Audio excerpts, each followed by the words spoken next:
क्या आपका अपने ऊपर से विश्वास उठ गया है? क्या आपने अपने सबकॉन्शियस माइंड पर विश्वास करना छोड़ दिया है क्योंकि वह आपके सपनों को पूरा नहीं कर पा रहा? या फिर अपने सबकॉन्शियस माइंड से आप अपने सपनों को पूरा कराना चाहते हैं, लेकिन आपको सही तरीका नहीं पता? अगर इनमें से किसी भी सवाल का जवाब हाँ है, तो यह बुक समरी आपके लिए काम की होने वाली है। ऑथर ने इस बुक में हमें बताया है कि हमें अपने आउटर वर्ल्ड को जीतने या अचीव करने से पहले अपने इनर वर्ल्ड से जीतना होगा। खुद के इनर वर्ल्ड से जीतने के लिए आपको अपने अंदर के बिलीफ सिस्टम को इंक्रीज करना होगा और खुद पर विश्वास करना होगा। हम सभी लोगों के पास एक कुदरती शक्ति है, लेकिन हम उस शक्ति को तब महसूस करते हैं जब हम अपने दिमाग से चीज़ों को समझने और देखने का तरीका बदलते हैं। यही वह शक्ति है जिससे हमारे मन में विश्वास आता है। जब हमारे मन में किसी चीज़ के प्रति विश्वास बन जाता है, तब हमारे अंदर आत्मविश्वास पैदा होने लगता है। एक बार एक आदमी ने दो खूबसूरत पक्षी खरीदे। उसने अपने माली से कहा कि वह इन दोनों पक्षियों को ट्रेन करे। थोड़े दिनों बाद माली ने देखा कि उन दोनों पक्षियों में से एक ने तो उड़ना सीख लिया, लेकिन दूसरा पक्षी नहीं उड़ पा रहा था। वो हमेशा एक डाल पर बैठा रहता था। ये देखकर माली ने उस डाल को ही काट दिया, जिससे उस पक्षी ने भी उड़ना सीख लिया। ठीक उसी प्रकार ज़्यादातर इंसान हमेशा अपने दुखों के साथ चिपके रहते हैं। कभी ये नहीं सोचते कि इन दुखों के बिना ज़िंदगी कैसी होती है। हर इंसान की ज़िंदगी में दुख आता है तो नेगेटिव सोच उस पर हावी होने लगती है। उस समय उसको ना अपने आप पर और ना ही दूसरे लोगों पर विश्वास होता है। ऐसी स्थिति में उसके पास दो ही रास्ते बचते हैं। पहला, वह अपने मन की बात को मानकर निराशा के समंदर में डूबा रहे। दूसरा, उस दुख को ख़त्म करने के नए नए रास्ते खोजे। अच्छा सोचने से हमारा दिमाग हर समस्या का समाधान खोज ही लेता है। हमारा दिमाग वह शक्ति है जो हर सच्चे और झूठे सपने को किसी न किसी तरीके से सच कर ही देता है। जिस चीज़ को हमारा दिमाग पूरी तरह से एक्सेप्ट कर लेता है, वह चीज़ निश्चित रूप से घटित होती है। अगर आप विश्वास करते हैं कि आप सफल होंगे, तो आप निश्चित रूप से सफल होंगे।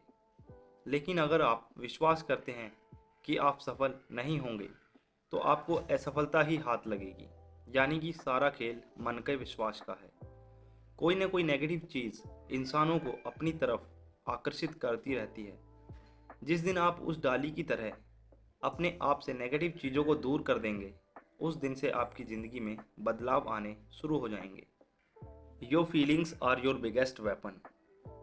आपकी फीलिंग ही आपके लिए सबसे बड़ा वेपन है। जब आप अपनी लाइफ के लिए गोल सेट करते हो और उसे विजुअलाइज करते हो, तब आपको वहाँ पर अपने इमोशन को जोड़ना होगा।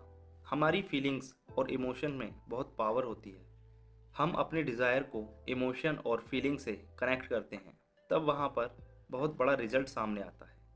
अगर आप ऐसे टारगेट सेट कर रहे हैं जो आपको मोटिवेट नहीं करते, तो आपके लिए वहाँ पर फीलिंग्स को लॉन्ग टर्म में कनेक्ट करना चैलेंजिंग लगेगा। लेकिन अगर आप रिजल्ट लाने की एक बर्निंग डिज़ायर रखते हैं, तो आप नॉर्मली नियमित रूप से एक्शन लेते रहेंगे, अपने डेस्टिनेशन की तरफ आगे बढ़ते रहेंगे। लेकिन उससे पहले आपको अपनी बर्निंग डिज़ायर के लिए अवेयर रहना होगा। यह तभी संभव है जब आप अपने सबकॉन्शियस माइंड के साथ अपने रिलेशन को स्ट्रॉन्ग बनाएंगे। डिसिप्लिन्ड और कंट्रोल्ड इमेजिनेशन। एक बार ऑथर एक बिजनेसमैन से मिले।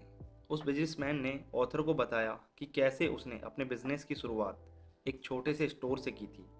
उसने कहा कि वह बड़े बड़े सपने देखता था और सोचता था कि उसके पास एक बहुत बड़ी कंपनी होगी जिसकी ब्रांचेस पूरे देश में फैली होंगी।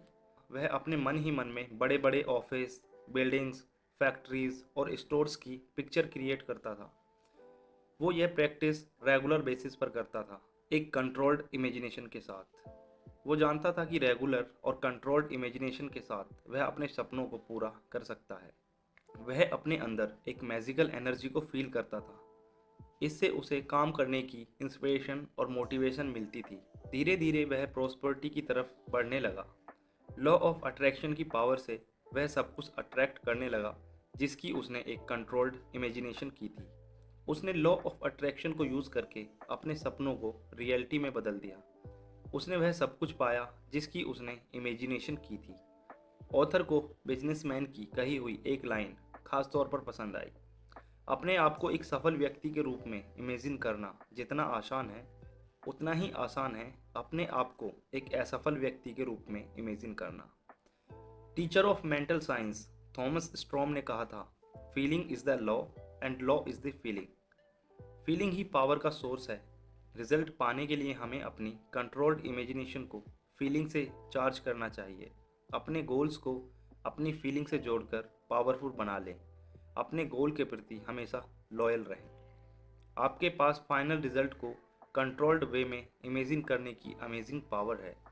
अगर सच में आप अपने गोल को पाना चाहते हैं तो अपने मन में इसके फाइनल रिजल्ट की एक कंट्रोल्ड इमेजिनेशन पिक्चर बना लें, क्योंकि जिस चीज़ की आप फीलिंग के साथ कंट्रोल्ड इमेजिन पिक्चर बना पाते हैं वह फ्यूचर में आपके लिए ऑलरेडी मौजूद है। Develop a right mental attitude. Business की दुनिया के लोग या business tycoon right mental attitude की इम्पोर्टेंस को बहुत ही अच्छे से समझते हैं। इसीलिए ऑथर बोलते हैं कि उन्होंने कई साल पहले पुनर्जन्म पर एक आर्टिकल बनाया था। इस आर्टिकल की कॉपी को एक चर्च के काउंटर पर डिस्प्ले किया, जहां पर ऑथर लेक्चर देते थे। शुरुआत में बहुत ही कम कॉपी सेल हुई, क्योंकि सेल्स गर्ल इस आर्टिकल के आइडिया की कट्टर विरोधी थी। ऑथर ने सेल्स गर्ल को पुनर्जन्म वाली कहानी का मीनिंग और मोरल समझाया। यह भी बताया कि यह किस बारे में थी।